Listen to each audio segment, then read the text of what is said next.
I think it was about 8 years ago, Danny Silk came into my office, and I had the door open, and he stood in the doorway, and he said, hey, come talk to me in my office. And I said, okay. He said, hurry, because I have 15 minutes before I have to run to the plane. I said, okay. So I walked in his office, and he looked really serious. And I'm like, usually we're kind of bantering back and forth. We've known each other since we were kids. So I go, what's going on? He said, well, listen, this is going to be a little rough because I only have 15 minutes. And Danny's usually, I teasingly say, Danny can cut you with a sword, and it's so sharp, you don't know you've been cut till you go home and bleed to death. I can say the same thing. They're like, oh, he ran over me with a tractor. And Daniel will say the same thing. The person's like, oh, Danny, he was, and I said, what did you say to you? I'm like, that's what I said to you. So he's very diplomatic, very wise and diplomatic. And so he said, he didn't say the word diplomatic. He said, I don't have time to actually go through all the steps with you, so I just want to tell you what I'm thinking. And I feel like I need to say it before I'm gone on this 2-week trip. I said, okay. He said, you're arrogant. And your arrogance is like leaking out on people. I think that was his opening statement.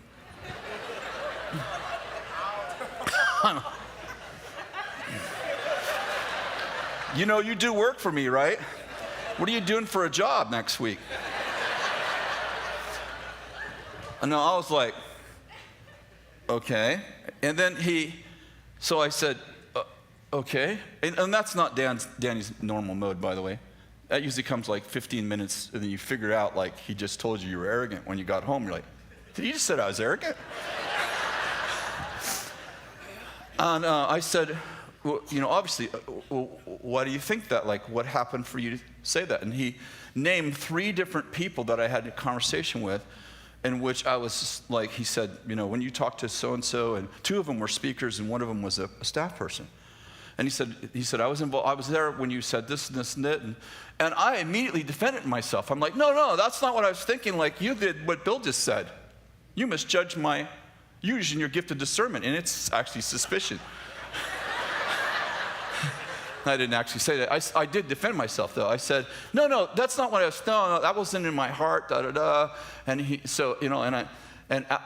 took him about 10 minutes to tell me what those 3 stories and what he felt and what the Lord showed him, da-da-da. And it took me about 5 minutes to defend myself. And he stood up and he said, listen, I told you, you just work it out, I'm going. I'm like, okay, we're gonna, you ever have this conversation, just crash the plane into the ground and walk out and like, no closure? I'm like, okay, I'll text you. Well, that's always fun. You get to guess the tone when someone's texting you, right? And you always read the tone in it, the one you're in. I'm going to say this to him, so he must be saying that to me, right? That always works. Never try to solve a conflict through email, text. I need to put it on the mirror because I do it all the time. It just gets worse. So he leaves, and I go, and I know Danny has a big place in my life. I mean, he's one of my wise counselors. I'm like, all right. And I'm driving home about an hour later, and I'm driving home, and I really am hurting. I'm really hurting, and I'm like, wow, my friend thinks I'm arrogant. And I'm actually defending myself. I'm like, well, he just needs to, like, get a life. He doesn't understand, like, confidence always looks like arrogance to the insecure, I got all these one-liners going through my mind, You can spiritualize your dysfunction and it gets to stay. I mean, Bill said something like that today. So, I go home and I'm working in my shop, but I'm not really thinking about anything except for what he said to me. And I'm like, oh my goodness, it's terrible. And I'm actually not thinking that he's right. I'm actually thinking about how to convince him he's wrong. And you ever argue both sides in your mind? I'm arguing both sides. He's going to say this, and I'm going to say this when we sit down next time. I got a good point I didn't think of when I was in there because he got up too soon. So that night I went to bed, and I wasn't doing a lot of sleeping. I laid awake. And then I decided to pray, like 3 o'clock in the morning. It came to that finally, You ever do that? Like, I don't know why you just don't start there. And I said, Lord, Danny has this issue with me. I hate this, man. I hate having friends.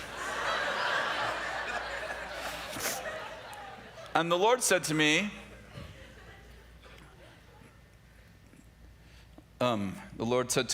if you don't trust someone more than you trust yourself, then you can't get out of deception, because the nature of deception is you don't know you're deceived, which is what I had taught the month before. I'm like, that's a good word, Lord. Where'd you get that? From my message? Got some intellectual property rights on that going on, I want you to know. The Lord repeated my words. And he said, you said that. So what are you going to do? I said, I don't know. And so the Lord said, do you trust Danny more than you trust yourself? I'm like, well, not at this point.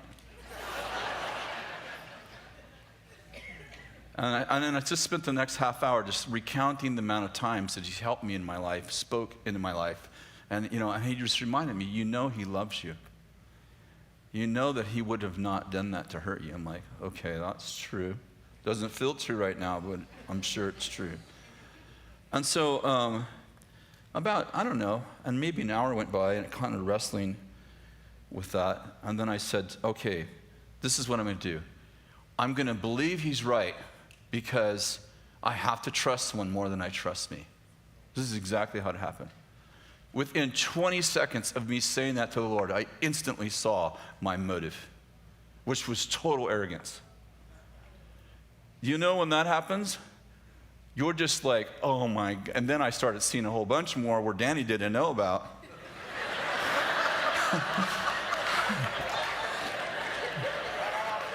How many have ever had that happen and you're like, I'm a worm, I'm a worm, I'm a worm. I am such a worm. Oh God, forgive me. So the next week we were in staff meeting, and I apologized to the entire staff, told them what happened and asked them to forgive me, and I wrote a letter to both those guys that I had spoken to. They were traveling speakers that were friends of ours, and I said, man, this came up in my heart, and there was actually 2 or 3 more messes I went back and cleaned up. But how many know you'll need someone in your life that in tough times you trust them more than you trust yourself, because we all get into these. It's not just about you. Sometimes you get in these things with your family. You're so emotionally connected, right? You don't even, you know what you would tell someone else, but you don't know what to tell you. And you need your faithful counsel, your proactive counsel to come around you and speak truth in your life. And sometimes what they're sharing with you doesn't feel true, but you're like, I've trusted this person for 30 years. I will certainly trust this counsel. It doesn't feel true, but I bet it's true. That's a good word.